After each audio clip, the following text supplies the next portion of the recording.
What's up, sweetos? Tonight's episode is brought to you by Dormy Golf Workshop. Dormy Golf Workshop was created by PGA Canada members and brothers Jeff and Todd Bishop. Born and raised in Nova Scotia, Jeff and Todd have traveled the world playing the game they love and have since landed back in Nova Scotia.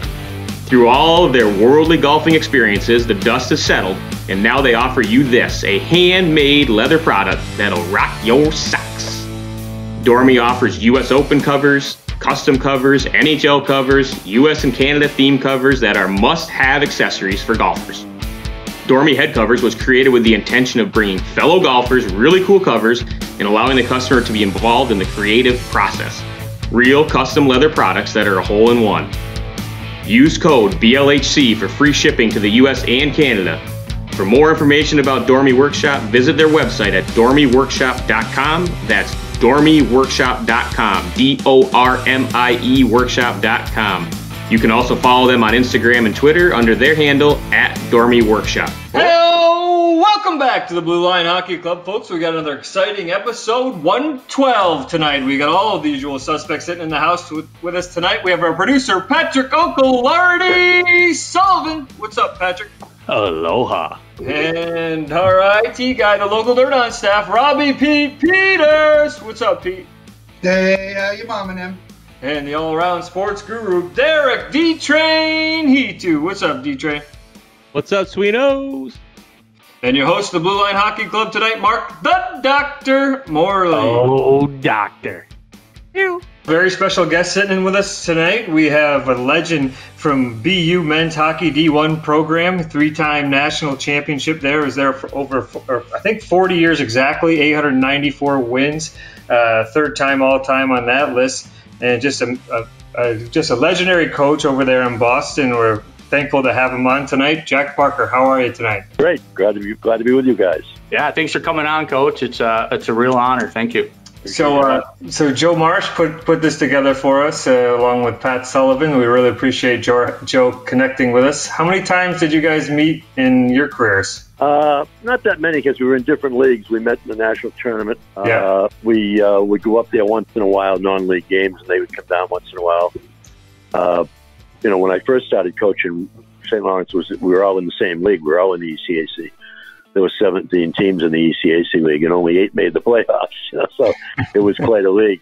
And every year you either played St. Lawrence and Clarkson at home, or you played them away. So we've always had a great time going to Canton, and great time in Appleton. Beautiful ring. You just had a big facelift there. Yeah, I guess they have since I've been up there. That's right. Yeah. I think Joe Marsh has got a few facelifts too. So. Holy shit. I was starting to think that this facelift on Appleton Arena was like a curse or something, because since they did it, we haven't seen any friggin' hockey. Yeah, I know. It's unbelievable. It's a sad state of affairs for every high school athlete, every college athlete, and probably pales in comparison to everybody who's out of work and all the people that were associated with all the pro teams and all the high school and college teams that not parking cars anymore, not selling hot dogs. Exactly. It's a very tough time. Well, it trickles down to everything, and it stinks. Hopefully we can get back to normal here, but we just had the Stanley Cup. Tampa raised that, so that was pretty cool. Shattenkirk got to raise the cup. Did you coach him? Yes, I did. Yeah. Yeah. He's a great player. He's I think he's only one of 3 BU players to win the Stanley Cup and win the national championship. It's a pretty good 2-0 for him, Yeah. Coach, did you watch, or are you still following? I'm assuming you still follow hockey, but did you watch? Oh yeah. I will tell you the truth, I never watch a regular season game. unless a couple of my players that play against each other. Otherwise, I never watch it. I never miss a playoff game. I watch them late at night and West Coast games when in the old days, last year. So I would always watch. In my mind, it's the only sport there is where I wonder what the season ticket holder thinks. Well, what's this sport we're watching? This is different than when we watched all regular season. like night and day, and I love it. They play so hard. They play so intense. They play every other night. It's beyond belief how hard it is. What did you think of the NHL and the whole bubble experience? What were your views on how they did? I think they did great. I think the NBA and NHL both did fabulous. I think that you got to give the players an awful lot of credit. They wanted to play badly. They wanted to, somebody should win the Stanley Cup. We can't not have a Stanley Cup winner. And in order to do that, they had to either go to Toronto and Edmonton and stay there. And I think that for the most part, it appears the way it worked out, everybody was paying attention to the rules. Now, and one of the shocking things to me was how good the hockey was. I forget which announcer it was, mentioned the fact that it was really like one big youth hockey tournament. Everybody staying in the hotel. He said, yeah. I wonder if they're playing knee hockey in the hotel. That wouldn't be surprised. And that's it must have been hard, trying to work up the hates of these guys we're going to play tomorrow night. And I'm having breakfast with them this morning, Yeah, right. Or me in the same hotel room with them, having breakfast with them. So it was bizarre, that's for sure. Yeah. We were talking with Nick Foligno, the captain of Columbus, and he said the same thing. Yeah. It's hard to. Was it Nick? Yeah, I think. Yeah. I think it was maybe Matt Dumba, but it's hard to get into a fight with somebody on the ice, and then you got to go have toast with them in the morning. Share the ketchup bottle. You could start it all over again, I guess. In the old days, they probably would do that. Yeah, right. Yeah. Well, Jack, I just wanted to talk a little bit about Jack Kelly. I mean, the architect of BU hockey. One of the founders of BU hockey, and what he has done for the program. The 10 years that he was there before you, and I'm sure you have the utmost respect for him. He had four NCAA Final Fours and 2 championships, and he's a B-Pot wins 6 times. So Triple Crown winner. And just speak a little bit about how much he meant to the program and to yourself, and give us a little insight on that. Absolutely. You're right. He was the architect of a long time history of successful BU hockey. After his first couple of years there, it took him a while he's got an unbelievable winning percentage, and he had a tough first 2 years because he was left not with much and had to work hard to get the team straightened out recruiting wise. But into his third year, all of a sudden they were 28-4 or something, and he had an unbelievable run of the last 8 years there, and he affected so many people in so many positive ways. If you look at the coaching tree that he had of all the people that wound up coaching in college, or wound up coaching in the pros, or wound up scouting in the pros, or general managers in the pros, it's an amazing long list considering he was only there 10 years. I think that the 71-72 back-to-back national championships were a real feather in his cap, and I think the 71 team at BU had to be in the top 5 college hockey teams in of all time. I'd say people would argue that Cornell 29-0 or Maine 41-1-1 with Paul Correa, that they were.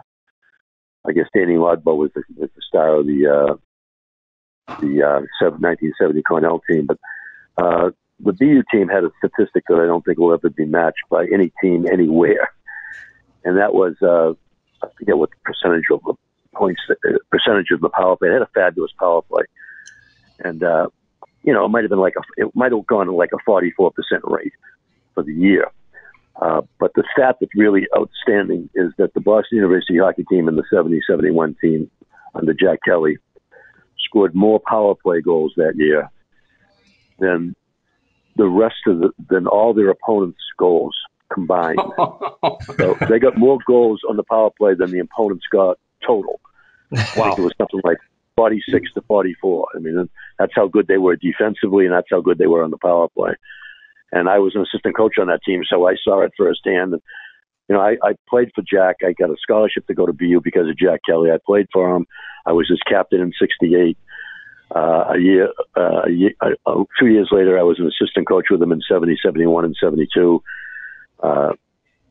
When he left, he made sure that I got the full-time assistant's job. And then a year and a half after that, I was the head coach. And I got 3 squares a day in the hideout for 40 years after that. As a BU hockey coach. So he's done an awful lot for an awful lot of people, but nobody more than he did for me. You know? Yeah. It was and I had a great relationship with him. And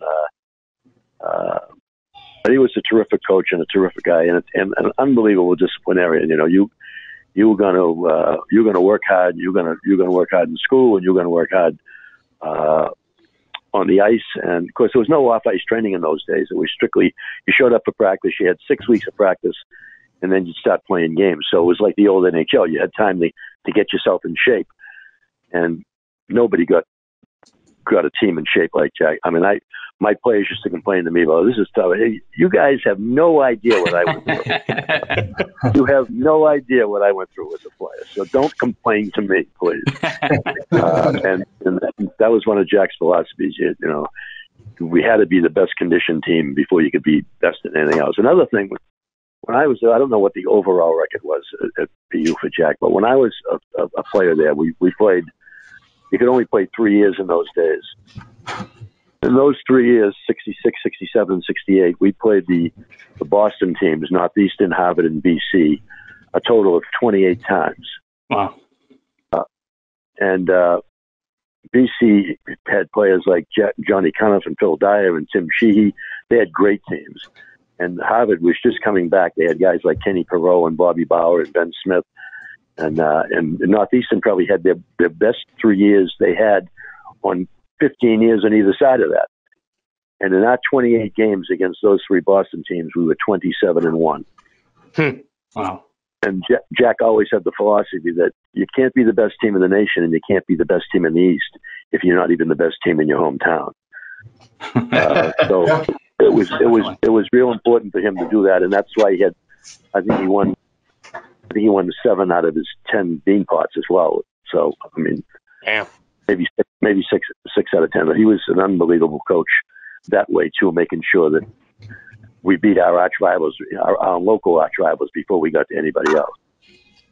Yeah, yeah. And speaking of beating, being number one in your hometown, that bean pot, that's just a big tournament there in Boston, and something that's always on Nesson, and I'm always watching that. Everyone, you don't even have to be a big Hockey East fan. You just have to be a hockey fan, and everyone, is tuned into that.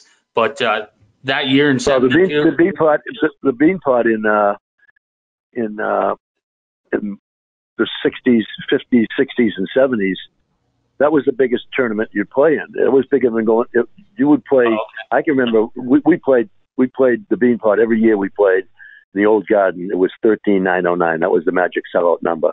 And every time we played, it was 13,909. So you'd play the bean pot, and you'd have 13,909, and then you'd have the ECAC tournament, and you'd be playing Cornell or Clarkson or somebody, and it'd be 13,909 again. And then you go to the national tournament in Minnesota or St. Louis, and there'd be 2,000 people watching. So it was the biggest tournament there was. There's no question about it. And then the ECAC became a huge tournament. As far as crowd is concerned, I'm not saying it was bigger than the WCHA or any other league's tournament, but as far as the size of the crowd, that was the biggest crowd you're going to play in front of. Was when you got to the Garden to play in the bean pot, or you got to the Garden to play in the ECAC semifinals and finals in the old ECAC tournament. Yeah, that bean pot is, like I was saying, is one of the better tournaments for sure. Everyone tunes into that, and that whole rivalry between you and the Commonwealth rivalry up there with Jerry York. You guys seem to be in there all the time, and what's that like? It's a lot like Clarkson and St. Lawrence. Exactly. Yeah. We're not very far away, and the players, and you're recruiting the same players, and the coaches are friendly, but not on game nights. Coach, I'm just going to thank you one more time. It is an honor to get to talk to someone with your coaching experience. Jack, we were talking about Jack Kelly as, obviously the architect of BU, but for us and for our listeners, Jack Parker's the face of it. And for me, what I'm amazed at is, it's almost unheard of today for an employee or an employer to keep someone for 40 years. 3 national championships. You're the 3rd all-time in NCAA history with 894 wins. Why did you stay in college hockey? I'm kind of assuming that, did you have any offers for NHL? Or I would think you had the choice of whatever you wanted to do there. Well, first of all, I went to BU. I'm from Boston. I grew up, I could walk to the Garden. I could walk to BU from where I grew up. Nice. So I was a Boston guy. I haven't been outside of 128 very often. That's the route, that's the road that goes around Boston. And since I played there, that was the place I would have liked to have finally arrived at. And all of a sudden, I arrived at it when I was 27 or something. Like you take Jerry York. Jerry York went to Bowling Green. Went to Clarkson, then he went to Bowling Green. But then when he got the opportunity to coach his alma mater, he was ecstatic to come back to coach here. Ronnie Mason was at Bowling Green, but then wanted a St. Lawrence guy, by the way. But then wanted to, had a chance to go to the Big Ten type of school in Michigan State. That was the ideal job for him.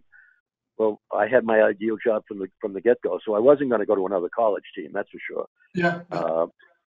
And I had, 3 times we were offered to go to the pros, and I decided that, that wasn't quite for me.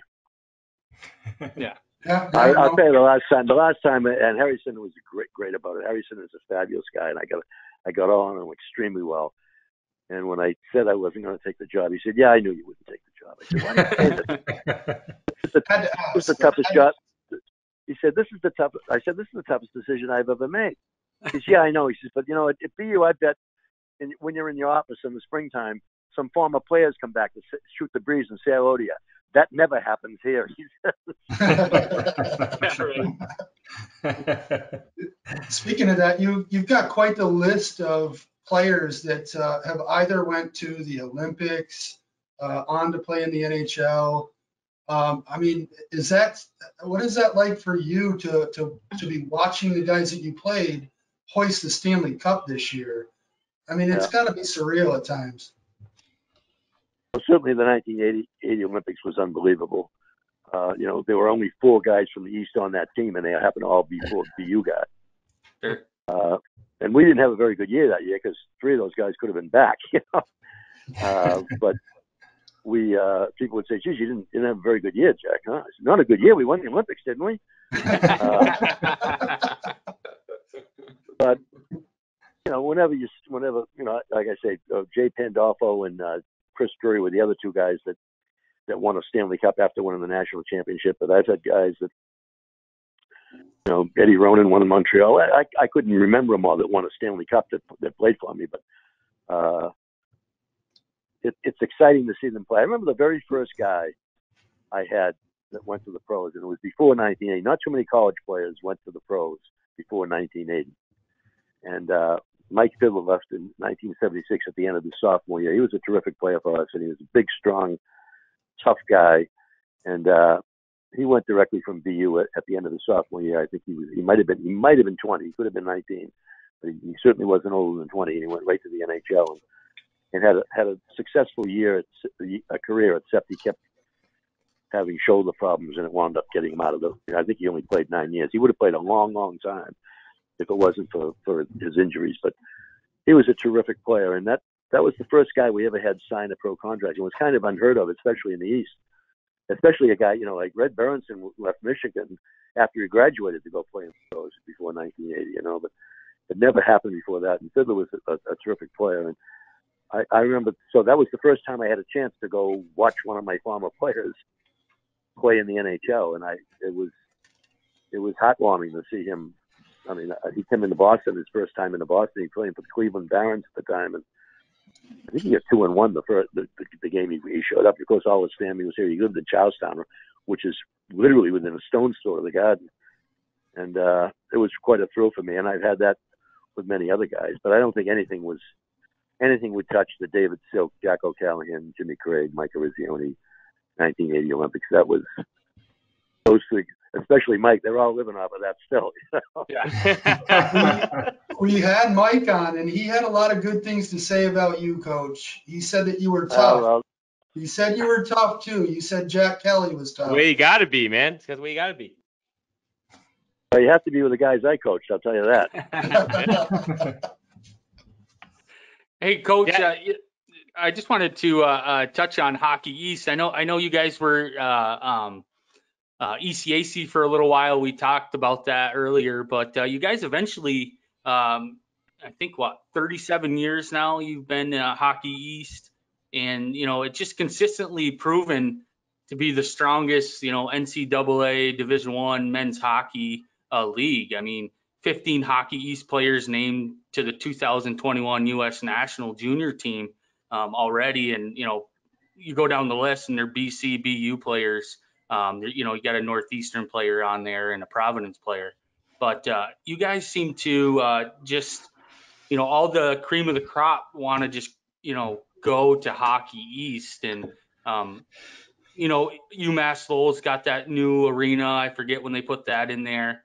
But it's just every year you guys seem to consistently, just have that. Yeah, and don't forget the great years UNH and Maine have had over a long period of time. So yeah, and Sean Wallace. Yeah, exactly. And what is that, Coach? What is it? What do you think that is? Why everyone wants to go there? Well, I think you just you labeled it. We've had a lot of success, and success breeds. It attracts people, people have heard about it. I remember one time I went out to recruit a kid in Vancouver on the Tuesday after the Beanpot, and I walked into his house and, hey, great game last night. I said, oh, you hear about it? No, I watched it on TV. But I'll tell you the thing that made it was when we were all in the same league, there was a problem with us, with the teams like BU, BC. We wanted to stay playing the same amount of games that WCHA was playing, Minnesota and Michigan State and those teams at the time. Denver, they all were playing, and they all crept up. They were playing 24 games and 25, 28, 32, and we were still playing like 26 games. And the Ivy League was limited to 24 games. So there was a big, I would say, a disagreement about what direction we should go in. And the Ivy Leagues decided, if you go to 32 games, we're not playing. We'll form our own league. So then the Ivy League attracted teams like St. Lawrence and Clarkson and RPI in Vermont to go to their league. And we got stuck holding the bag. It was just 5 of us without a league. And that's when we took Lowell in as the 6th team. But you couldn't, you'd have to play each other so many times in order to have a 22 game league schedule, that it was going to be like the old NHL. You get some animosity, you'd show up pretty soon. We were so fortunate that at the exact same time, the Michigan schools left the WCHA to go play in the Central League, because they wanted all the Central League, Ferris State and Michigan State, and there was a whole bunch of Michigan schools in the Central League, and so they stole Michigan State. I think Ronnie Mason was the one that led the charge to leave the WCHA and go back to the WCHA. And now Denver's and Minnesota's and Minnesota Duluth, they were left with only 6 teams at the exact same time in the exact same year. So it was fortunate that Lou Lamoriello was our commissioner at the time, and I went to Lou and said, we're going to have a hard time getting games here, and we were also very upset with the ECAC. So it wasn't like we were going to go out and schedule St. Lawrence and Clarkson again. They jumped ship on us. So why don't we see if the WCHA wants to get involved with us? And that Lou went out and set up a situation that got us an unbelievable schedule. Instead of having RPI coming in Vermont, we had Minnesota and Denver coming in. Yeah. You talk about brand name college hockey, and that's not putting down RPI in Vermont, right? But those schools were the brand names, and we were going to Minnesota and playing back to back in Duluth, and then the University of Minnesota was coming to Boston and playing us back to back. So it was, and at the exact same time as that, Nesson started on TV. It was the first time we had the sports channel Nesson, and they needed content. So they got on board to televise our games. So we had teams like Denver and Michigan State, and Minnesota coming to our rinks, and we had literally all over New England the best college hockey being broadcast. We had the TV package, and the other thing that happened was there was a young guy out of Syracuse, New York, who was starting his broadcast career, and Nesson hired him to be the voice of Hockey East. His name was Sean McDonough, and Sean was such a fabulous announcer, and Nesson and Sean gave us a pro look right off the bat. It was almost like a fabulous look because of that station and because of Sean, and we all wound up making hay with it. I mean, we just out-recruited the ECAC. You know, we weren't going to out-recruit Denver from kids from Western Canada, but we were going to out-recruit the ECAC. We could out-recruit Cornell and Clarkson from kids from Toronto because they wanted to get on TV and they wanted to play that league. Yeah. So it was unfortunate that we split up the old ECAC because I thought it was a great league and it was a lot of fun playing so many different teams. But it was so fortunate for us that we got kind of booted out, and then look what happened. The WCHA got short-handed too, so all of a sudden we could merge the leagues, and we had two different playoffs at the end of the year, so it wasn't like we had to play. So all the games counted. They were not exhibition games; they were league games. So if you lost to Denver, it was the same as you losing to BC. But at the end of the year, the top teams in your league played in the playoffs. So it was almost like the perfect storm. I live in Gloucester, and that was the famous book up here. It was almost like the perfect storm that, you know, we had WCHA available, Hockey East available, and Sean and Nesson available. It was a perfect marriage, and it exploded our recruiting, no question about it. All of a sudden, provinces and Maines, they're national powers, you know. They're playing all the good teams. I don't think there's any question it was almost by accident. Perfect storm, yeah. Yeah. Heck yeah. Hey, Coach, I know college hockey is all about, you know, winning games and stuff like that, but at the end of the day, it's about shaping, young guys into men. And I'm just kind of curious if you had, there's a lot of big name players that come out of BU. This is kind of be a two-part question, actually, but there's a lot of young guys that came out of BU that are big name players. Is there anybody specifically, that maybe, the national audience might not know about that, you kind of touched your life or something like that, you helped transform, from being a young guy, mature him into like a grown man, and see some success in his life? Well, I'll answer that in a two-part way. You alluded to earlier that I was the coach at BU for 40 straight years. And the reason why I was the coach at BU for 40 straight years because they had great assistants who got great players to come to BU. Because you don't keep your job if you don't have great players. Yep. And I had a whole bunch of them. And I would have a hard time picking an all-star team. Who was a better center iceman? Sean McEachran or Ricky Mahar? Or Chris Drury? Who was a better right wing? Mike Greer or Tony Amonte? It would be almost impossible to pick that type of thing for me. But there's one guy that stands out that, without question, is my hero, and that's Travis Roy. And I know probably a lot of the college hockey people, but maybe the national audience doesn't know who Travis was. But Travis was a highly recruited kid out of Maine who played at Tabor Academy, was a really good player, probably would have been an NHLer. And he came to BU his freshman year, and the very first we played North Dakota, we were the defending national champions. Yep. And he got hurt his very first shift. Playing on the left wing for Chris Drury, as a matter of fact. And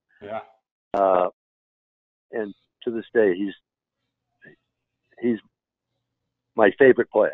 He played 11 seconds, and he's my favorite player because he's my hero. I mean, nobody has faced as much adversity that I know of, has faced as much adversity in his life as Travis has, and emerged with being a hero out of it like he has.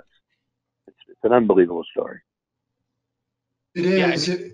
It's a tough story, and we weren't sure even if we would bring it up, but I'm glad you did because, it is an important story that, not everybody does know about. So. Yeah. All right, I'll give you a different type. Who was the best player to play for? I don't know. It's hard to say. Who was the best? I don't know. It's hard to say. Who was your most valuable player? Oh, I can give you that one real easy. I recruited the guy. I semi-recruited the guy named Jacques Joubert, who was at Princeton and wanted to get out, and left at the end of his first semester of his freshman year at Princeton. Obviously, a fabulous student, and went to the U.S. Junior League for a second half of that year, and then came to BU. And he wound up. If you looked at the score sheet almost every year when he was there, he was either one or two on the score sheet every year. He didn't have a scholarship. He was what we would call a walk-on because he didn't have a scholarship. He was a recruited walk-on. And he was captain of the team in his senior year. He was voted the student athlete of the year at BU in his senior year. And we happened to win the national championship in his senior year. So wow. He was quite a player, and not a lot of people know about him, but he was a great player who we finally broke down and gave him a scholarship in his senior year. Because I always used to tell my assistants that once we gave our scholarships out, now the difficult part is to find the guys that really make our team, the walk-ons that can come and pay and play for us. And because you can't have a team with 18 kids, you got to have a team with 25 or 28 kids, So sure. He was one of those guys. We've had some pretty good ones, and Matt Gilroy is one that jumps out of mind. I told Matt Gilroy not to come. He came in to see me. He wanted to come to BU, and he was a forward, and I told him not to come because we already had 15 forwards. I don't like having more than 15 forwards at practice. You have a hard time getting on the lineup. You won't have a scholarship. Yeah, he winds up. He said, well, I want to go to BU. I want a BU education. Money's. I'm not looking for a scholarship. I'll pay my own way. I said, well, this is the honest truth. I said, I'll tell you what. You come out for the team, and we'll let you play. I only have 7 defensemen, so we'll let you be the 8th defenseman. And in your sophomore year, if you progress a little bit, we'll move you up to forward. So the first 2 games he doesn't play, and then we played the under-18 U.S. national team, under-18 team out of Ann Arbor. So in that game every year, I would always play the guys that weren't dressing and make sure they get in. And Matt get in the game as a defenseman and never left. and won the Hobie Baker in the national championship.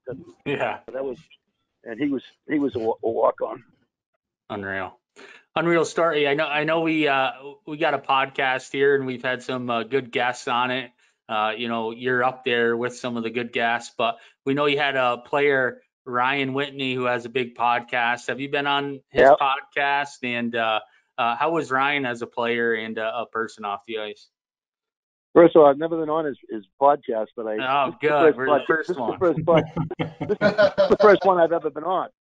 Perfect. Hey, thank you. Winners. Yeah, he was a really good player. His junior year, he was the leading scorer on the team as a defenseman. He was big, tall, strapping guy who could skate, move around the rink, and he really had good hands. And he too was really good on the power play. That's why he was, such a good point getter. But he could score it. He could knock it in from the point too. But he could pass the puck and find people. He was a terrific college hockey player that all along I thought would be even a better pro, and I think he was. He was a real good pro. Yeah, good guy. Yeah, he's a hot ticket too. No wonder that he's very popular in this forum. He's pretty good. Yeah. I don't know if you ever seen the ad for. I think it's New Amsterdam. Adams beer. My cousin from Boston. No. Sam Adams. Yeah. It's an ad for Sam Adams beer. Maybe it's only in New England. I don't know. No, it's around here. It's the guy that shows up to the wedding parties and he puts a six-pack on the table and takes over the show, right? Yeah, bad Boston accent, a real fool, And, Whitney has nothing but bad Boston accent guys on his podcast. Awesome. I love it. Jack, what are you doing with the game right now? Are you involved at all? Doing anything right now or no? No, nothing. I watch my grandsons play, and I watch BU play, and I play golf. No, I've never been a golfer. No. I play a lot of tennis. I play a lot of tennis, and I do a lot of sailing in the summer. And when I retired, I was 69 when I retired. I was 69 when I started skiing. I never skied before in my life, and I get obsessed about that. So I always look forward to it. I go skiing during the week, and I go watch hockey games on the weekends. Not bad, not bad. I want to do that. I do have to say that a Canton, New York boy, wore number 18 for BU for 7 years in a row. So number 18 for Boston University was worn by a Canton player for 7 years. So that's our claim to fame for BU. So who's that, Patrick? Tell me who those guys are. Wade Megan and Jordan Greenway. Yeah, I know. Both of them were really good players. Wade played for me. Jordan played for Quinny. And both of them were really, really good college players. But they weren't the best BU hockey player out of Canton, New York. Now, who else is there? Best player? Oh, my God. Guys don't even know. Most valuable player of the 1971 national tournament. 71. We weren't born yet, Coach. Sorry. Yeah, but you should know your history of Canton, New York. We should. I'm trying to think here. I'm pondering. His name was Danny Brady. His name is Danny Brady. He was an All-American goalie for us. Really? He was absolutely terrific. I didn't know that. Remember, I alluded to the fact that BU scored more power play goals than the opposition got total goals. We had a good power play, and he was a big reason why the opposition didn't get many goals. Really? Wow. Yeah. Interesting. We need to look into this. Danny Brady. Danny Brady, Canton, New York. Yeah, gotta love it. But something in the water up here. Or the beer. Oh, the snow. There's something in the snow. You got to be crazy to live in Canton, New York. But Coach, we really appreciate it. Big thanks to Joey Marsh getting us in touch with you and coming on to talk to the boys tonight. And it's been a lot of fun. We appreciate you taking some time out of retirement to share your story. Okay, and tell Jordan I said hello next time you see him. We will. Thanks a lot, Coach. It was an honor to speak with you. Legend. Okay, that was fun. Take care. All right. Thanks, Coach. Hey, this is Derek D. Train 3.0. Tonight's episode is brought to you by... What are you doing in here? Nothing. Did I hear you say manscape? Yeah. Son, take a seat. I was gonna wait till you were a little older to tell you about this. When I was about your age, I experimented with manscaping.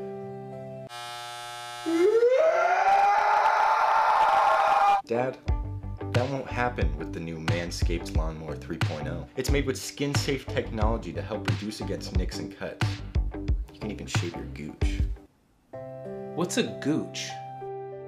Head over to manscaped.com and get yourself the Lawnmower 3.0. All right, boys. Another legend on the Blue Line Hockey Club tonight. It's been nice talking to Jack Parker with the Blue Liners tonight. First podcast ever for Coach, so I guess stick that feather in our hat, I guess. There we go. There we go. Definitely. Yeah. First one for Jerome McGinley. First one for Jack Parker. I mean, who else we got first ones here? Line them up. Yeah, Wayne Gretzky coming on, I think, soon. But Dan Brady, have you guys ever heard of that? We're going to have to look into that. Derek, ask around up there. That's some work to do. Bob Christie and Ralphie would know about that, but I had no idea. He definitely stunned us there on that one. Yeah, I've never heard of him. No. You think any D1 player that was decent, you'd heard about? You know what I mean? Yeah. I'm blown away though. I'm really blown away by how much hockey talent, whether it be front office, scouting, playing, actual players, come out of this tiny county, man. Dude, it's crazy. Everybody kind of looks at St. Lawrence County, Canton, kind of look down upon it. But I mean, are you kidding me right now? I mean, there's so much talent that comes out of this place. It's insane. And it's a real eye opener from times. I mean, you look at Tampa Bay, who just won the Stanley Cup. I think there's, 3 connections out of St. Lawrence County. Yes. So, yep. I mean, that's crazy.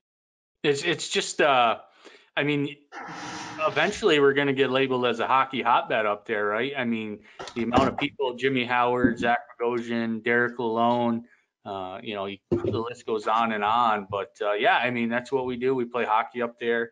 I think Robbie and I were talking the other day that, we would take a yellow school bus 181 or 81, a yellow school bus to Utica, New York. And when all these other teams were coming up from New York City on these big tour buses, Wherever on the coach bus. and we would go home with the hardware. And, it just speaks volume for the athletes and the passion we have for hockey up Kick there. their fucking ass. That's right. Yes, sir. Yeah. But a great podcast with Jack Parker. That was great. Yeah, we got a Stanley Cup championship. Like Derek said, 3 people from St. Lawrence County. We were all rooting for Tampa to win, and they did, and that's great. Someone was on Twitter, social media, I think Rob and I were texting, were saying that they're not letting the players or coaches take the cup this year due to COVID, which kind of sucks. I'll have to look into that more. I don't know if that's a fact or not, but that would be awful. I mean, we were hoping the cup would come back to the county. Yeah, I think it's kind of ridiculous. I mean, what the fuck?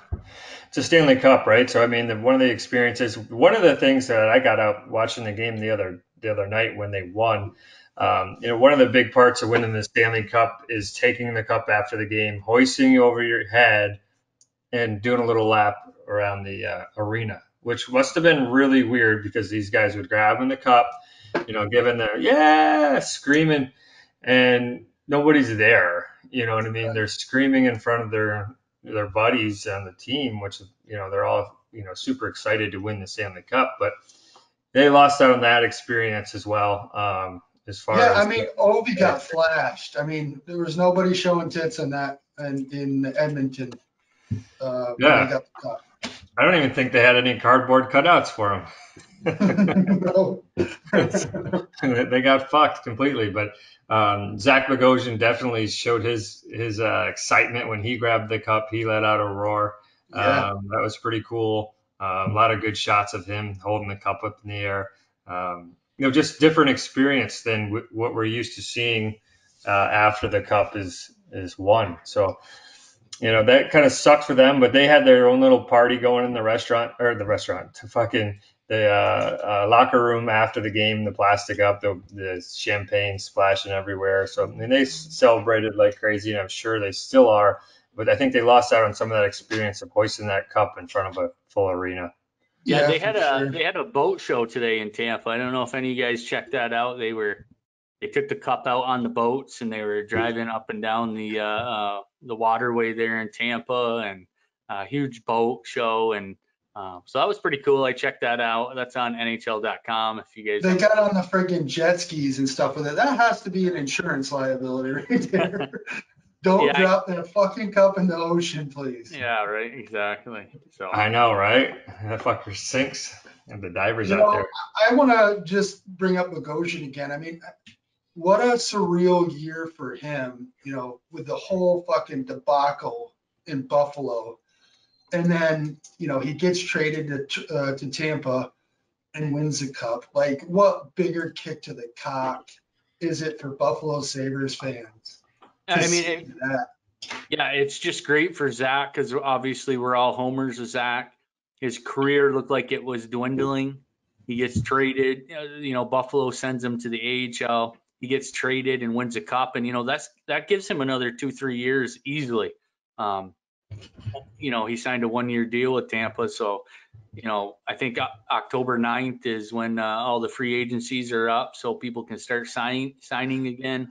We'll see what happens with him, but that definitely leverages him another at least 2 years. So great for him. He's pumped, and I'm sure there's stuff in his contract. All players have. If you win the cup, you get a bonus. Easily $300,000-$400,000 bonus. So that's it. Yeah, and one of the cool things for him was that he was a healthy scratch 3 games in a row, and then he gets back in the lineup the night they win the cup. So I mean, I think it was 2 games, wasn't it? Was it just 2? Just 2, yeah.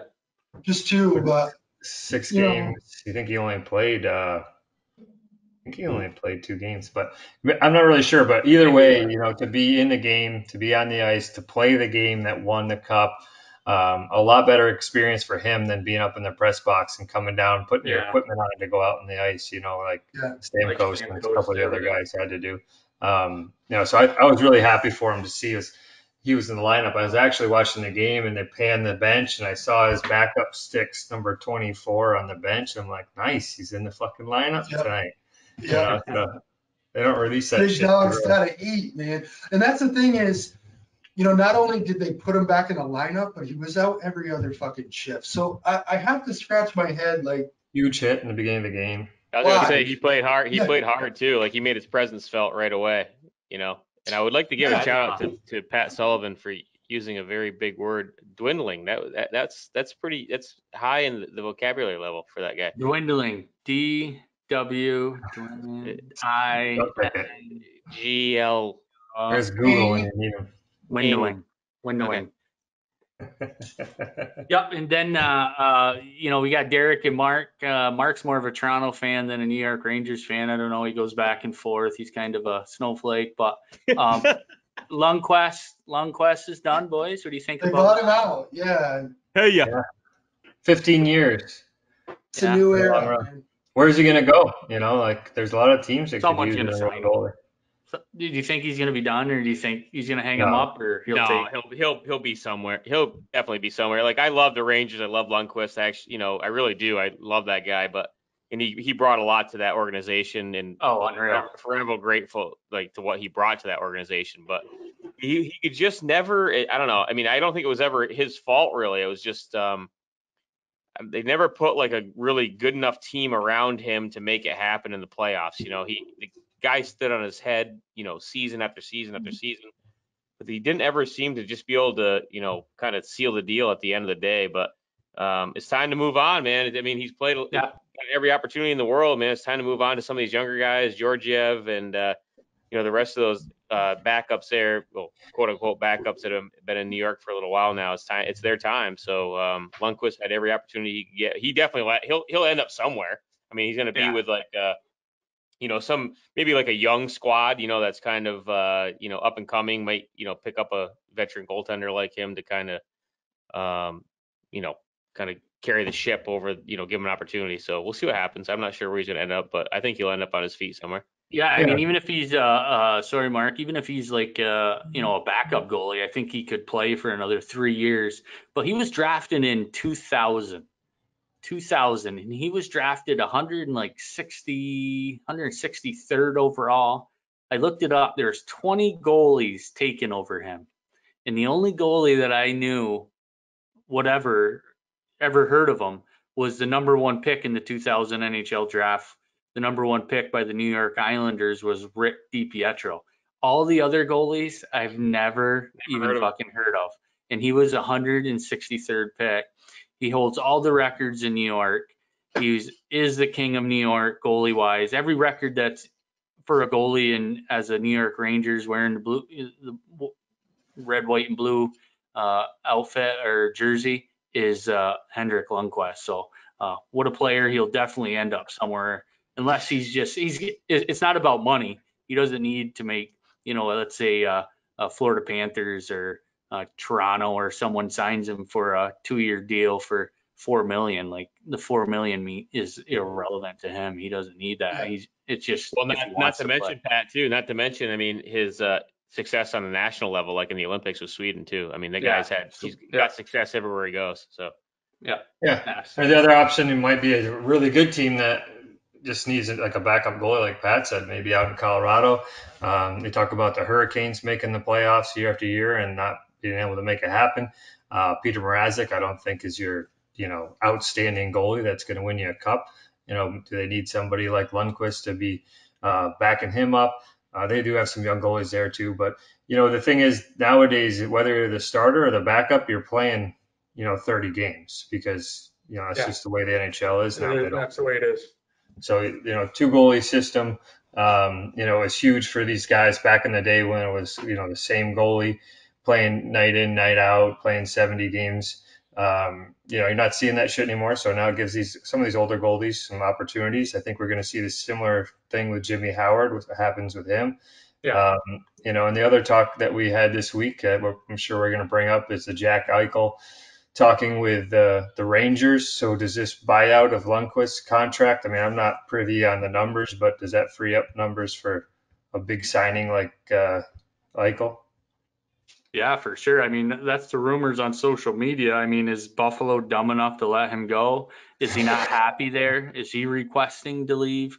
There's a lot of variables in there that we just don't know. I think I would say that's just speculation. Almost, I can't even fathom that Buffalo would let Jack Eichel go. However, there is a lot of talk in the hockey world that David Quinn, the head coach of the New York Rangers, he seems to like to get those BU boys and pull them back. Jack Eichel should have won a NCAA national championship with Quinn at BU.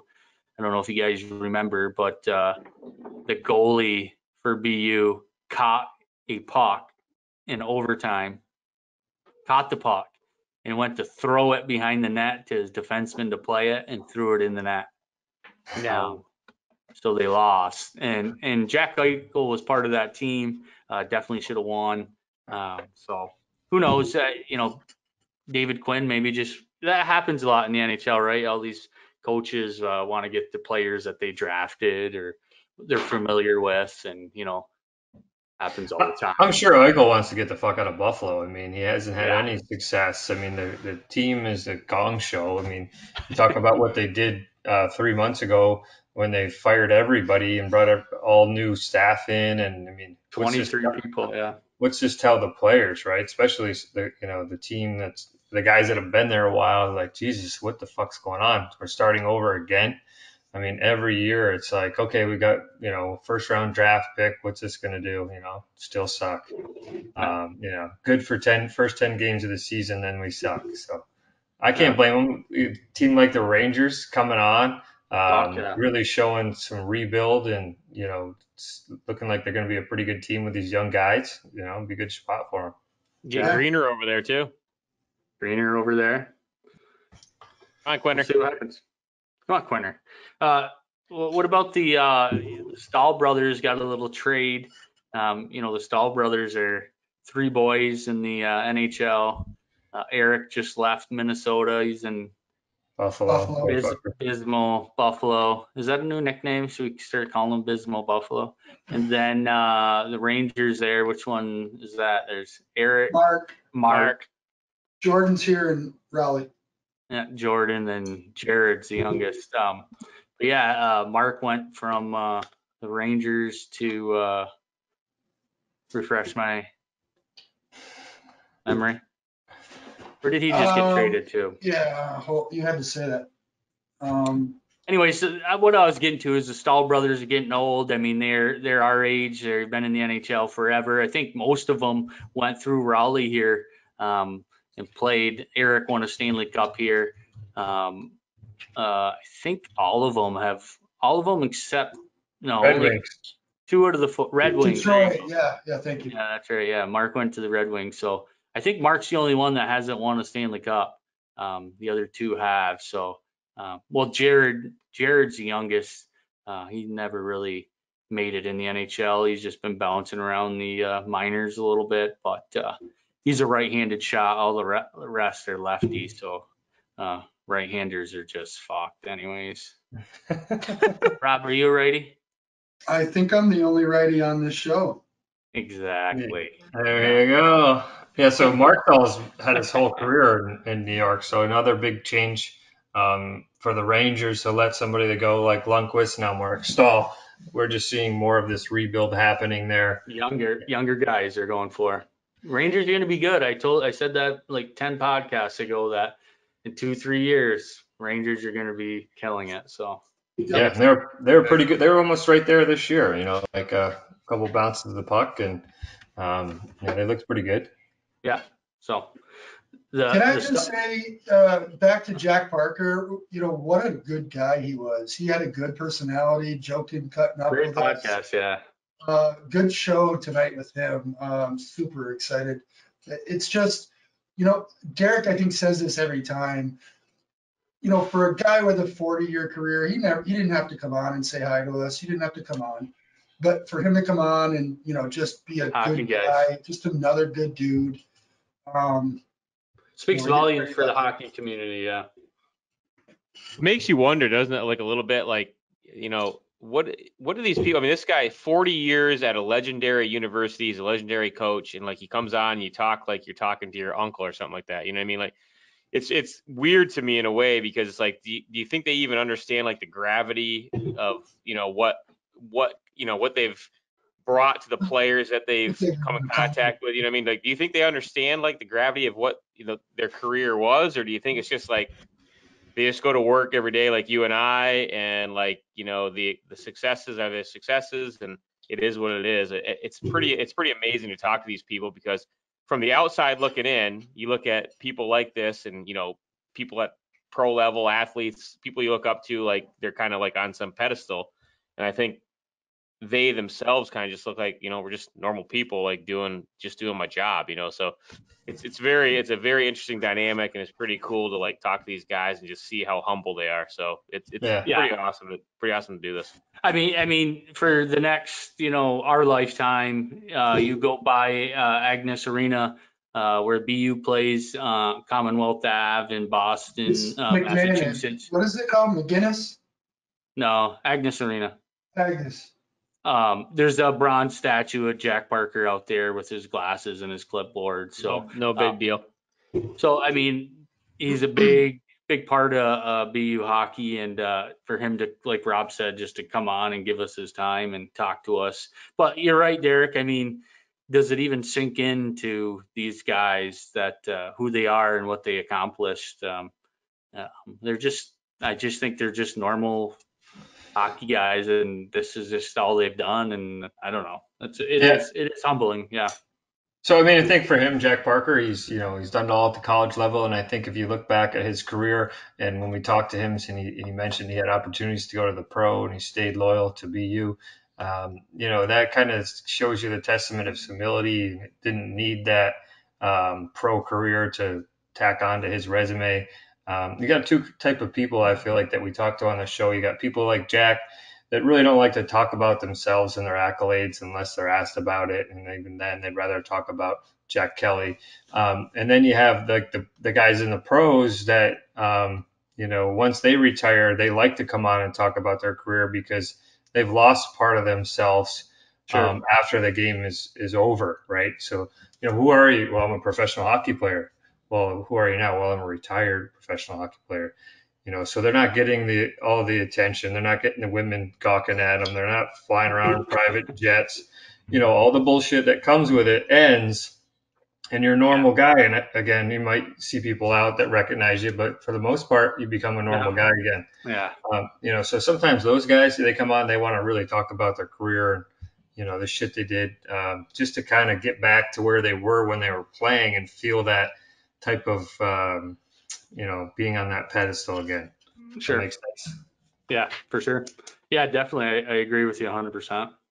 But Jack's not that guy. No. I think he told you that before we came on the show. Yeah. Yeah. He was all about talking about Jack Kelly and, what he did for the league, and more about talking about the players that came through his organization. He was very brief on his career, but it's pretty funny that he said that he thinks Joe Marsh had a few facelifts. But I think we should, just talking about Jack Parker and has a bronze statue out in front of the arena in downtown Boston, which is huge. Like, who did we have on here that said that Joe Marsh is getting one? Ray Shero. Like, is that happening, or should we dig deeper and make that happen, the Blue Line Hockey Club, or why isn't Joe Marsh outside? Absolutely need to, man. I think it's happening. Legend in this town for sure. I mean, look, since he's left, they've already had two coaches. Look at the amount of time that he was the coach there. It's a different era. Coaches don't stay around like they used to. An opportunity comes up with a little bit more cheddar, and the jump ship. I mean, look at Greg Carvel. They say that he got paid like 2.5 times more to go to Amherst. I mean, young family, what do? Do you give up $250,000 a year to make 100 at St. Lawrence? Yeah. What the fuck? You know, And I'm he sure. went to the national championship game and produced Cale Makar, so a little different. Hope he Yeah, gets All better relative. color. To your point though, Pat, you know, we're all Canton people, right? And there's no bigger name in St. Lawrence hockey to us than Joe Marsh. You know what I mean? Right. So I think 1,000%. Like, I mean, there needs to be something done to get, like you say, like, I don't care if it's a fucking statue or what the hell it is, but something's got to be put out in front of that fucking arena to, you know, cherish the legend of that guy and coach. And you know, and he you know, think about the impact he's had on the players, you know, ex-coaches, community. I mean, I don't know. You run into him. He goes downtown and has, you know, back in the day had it, they called the stadium now, but you know, go downtown and have drinks at Dave's and interact with just everybody else in the community. I mean, he's one of a kind, and he deserves to have much more recognition at that university, you know, and in front of that arena than he's currently getting. So let's hope something happens. I was at Stewart's one day when I lived back in Canton. I was Joe Marsh's neighbor, and I was at Stewart's one morning, cold fucking morning. I was getting a cup of coffee, and I think Joe was too. Some old truck, hillbillies from Pirates or something, truck died, and there's Joe, you know, jumping their truck, helping them out. Just a great guy, do anything for anyone. Yeah. Then you took off down the road and said, fuck this. No, I walked over and asked if they needed any help, and he said he's got it. They had a dead battery, and I stood around for a minute or two, and the old jalopy fired up, and I took off. Great man. Jack Parker mentioned Jerry York. Jerry York started at Clarkson. So, you know, there's just another big-time college coach that got his start in St. Lawrence County and in the ECAC, Clarkson University. And then that big podcast that came out of St. Lawrence County. What was the name of that? Mm-hmm. So, and then there were us. We're going to try to get Derek Lalone on the podcast series, the assistant coach of the Tampa Bay Lightning, hopefully here soon. I'll shoot him a text and see what we have. But, he's getting partied up a couple days and we'll let the sober up for a couple of days. So he's probably got a good 2 weeks. Did you guys catch the post-game interview with the coaches? Yeah. That was hilarious. They were definitely sauced. Oh, they were definitely drinking. All drinking out of Gatorade cups and 35 pounds. 5 pounds heavier. Yeah. I think that was a slight jab to Huboden there. We're not going home. So we're going home. Imagine if us four retards imagine if us four morons had won this friggin' cup. I mean, Rob, you would have had lost eyes within 15 minutes. Yeah. Keg stands out of the cup. When they were shooting the champagne, he'd have his mouth open, taking it. Oh, I'd still be partying. I'm sure there's guys still partying right now. Yeah. Pat Maroon guys, back-to-back Stanley Cups. Yeah. Yeah. I mean, how lucky can you be to be traded to another team that wins a cup? I mean, some of this shit comes down to luck, right? You got Joe Thorntons and some of these other guys that just poor fuckers can't win a cup. And then you got some of these other guys that just I mean, he proved himself. He played well, but one fucking guy doesn't win a cup, man. You get traded and you win a cup, you get a little bit of luck on your hand. Don't you think it's kind of weird too? I was gonna say this to Jack Parker too, and then we can get out of here. But don't you think it's weird that like a guy named Jack Kelly coaches Jack Parker, and then Jack Parker becomes the coach of the BU? I mean, it's just weird. Like two guys named Jack that have a connection to BU that are both Boston guys. Like, I mean, it's just weird. Like, I mean, there's got to be something in the air. Maybe we can ask Pam Morley. You know, do a little medium stuff here. But anyways. Well, boys, it's been a good season. I don't know. We're not going to have as much hockey to talk about anymore. I mean, we didn't talk about Dallas too much. I mean, obviously they had a great run. They were the sleeper of these playoffs. No one really, in this podcast anyway, thought they were going to be in the finals. They still held their own in the finals. Made it a 6-game series. I thought they played pretty well. Just a couple of bounces away from making a game 7, and You know, they fought hard. A lot of the Dallas fans are really shitting on Jamie Benn and Tyler Seguin, without realizing it's pretty fucking big just to make it to the Stanley Cup. I mean, cut them a little bit of slack. Yeah, with a backup goalie. Well, they had no expectations of getting there. Yeah, and we talked about that, Rob. I think at your house the other day, that Bishop. I mean, what happened to Bishop? And you got Jake Ottinger, you know, BU guy. We didn't ask Jack Parker about that. Another BU goalie who, you know, then Bishop gets hurt or, you know, unfit to play, whatever the hell that means. And, you know, everyone's expectations of Dallas went right down the drain.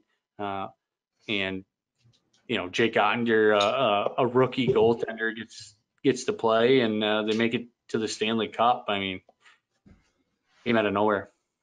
His first two NHL games were in the Stanley Cup Finals. Yeah. No goals against. I mean, he didn't play a lot, but it's a big fucking confidence booster for next year, isn't it? We'll get Jake on the podcast too, hopefully here soon. We'll see if we can line him up another beat. Yeah, get his take on playing in the fucking finals for his first game. I mean, it's not like, you know, okay, I go to the NHL, they put me in an exhibition game, get warmed up, and then, you know, 10 games in, they put me in again. I mean, fuck. Get in there. Who else? We have Stop the puck. Another big guest coming on here in October, the end of October, actually. I think the 28th, Manon Rhéaume.